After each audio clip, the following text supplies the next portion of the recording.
So I'm making this video. Because obviously I've gotten these tattoos on my hand. I got these done in July or August, I believe it was. This was July, and I got one done, and then about 3 weeks later, 2 weeks later, I got the other one done. Well, the tattoo parlor that I went to was in downtown Dallas, and I'm going to post the individual's picture who did my tattoos and the tattoo shop. So I have here that says my sister Michaela.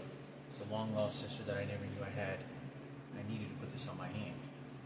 I put this big heart. Yeah, I know, not exactly the most manliest things for the straight community, but I needed to get it. Also in honoring my sister who passed away of Down syndrome many years ago, who was severely abused, didn't get a proper burial, and was just basically kind of just thrown away. So anyway, I got these tattoos done. When I got these tattoos done, when I walked into the tattoo parlor shop, I said, this is what I want, and these are the two colors that I want. So he put the tattoo on there, and he completed it. Well, it's faded. This has never happened before.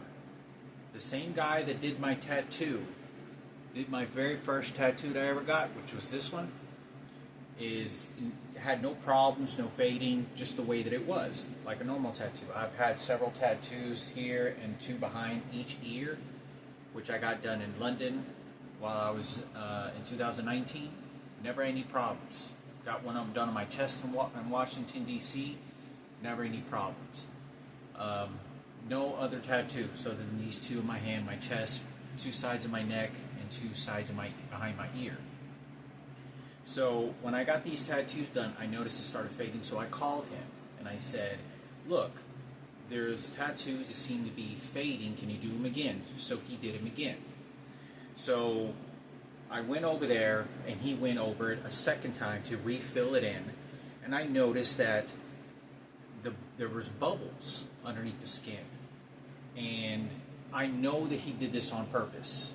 Unless there's some sort of surprise that I don't know that they can fix this, and it just magically goes away back to my normal skin. He permanently stabbed and scarred my skin and injected some sort of poison and ink into the ink, the ink substance, that did something that it tends to fade and not spread evenly underneath the skin. And not only that, the actual physical needle that he used that punctures the skin to inject the needle, he did something to it in order to ruin the skin permanently. This, he didn't do that, but he did something, put some kind of poison or something inside the ink that caused the ink. He went over this twice as well. And as he went over this, I'm going to do a close-up picture and video of what this looks like. Not only did it fade the first time, and he went over it the second time, but it continued to fade again, and it did get fixed. And it's extremely blotchy, if you can see right here, and it's permanent.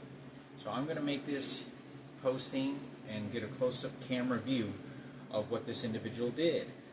He not only went over this twice, but the ink is not only fading, but it's uneven. So ink tattoo artists are very intelligent to know exactly, because that's all they do. And also, I don't know if this guy went to prison.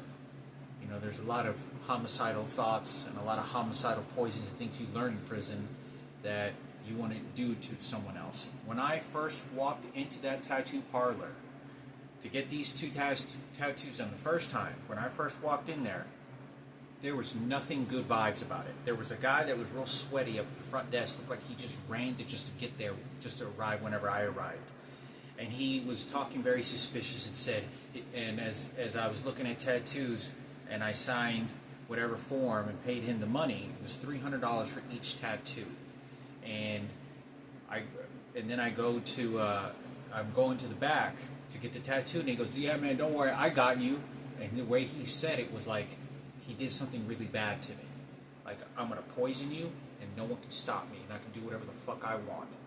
There was not any good vibes with the person up at the front desk.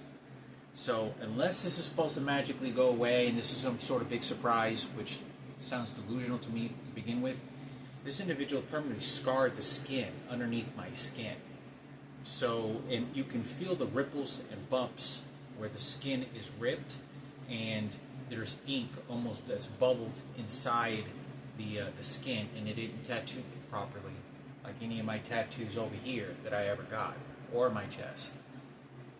So, as I got these tattoos done, there was a huge sense that this guy I know was up to no good. I knew, because even when I got this first tattoo done, it didn't go with good vibes. You can tell that he knew, because he was homosexual, he was gay, and all the gay community gossips and send messages to everyone to harm me as much as they can. And this is what I talk about, how dangerous it is. The world that I live in, there are so many people that are coming after you, and so many people that are specifically me, that always want to come after me. You're always going to find somebody that's homicidal for real. No, for real. You think that no one's eventually going to do it until somebody does. So somebody uses cyanide and puts it in your food. So somebody puts some sort of boils chlorine and puts salt in it, makes some chemical, and they pour it into your drink. Just portions to do internal organ damage or strokes, so they don't ever get caught. And they will fucking do it, because you put 1,000 people out there that know who you are, and no protection and no money, and the corrupted police department, someone will kill you. They will do something bad to you. And that's what they're doing. So this individual is one of them. So I'm going to post this video, his picture, the tattoo parlor, and a video camera of this.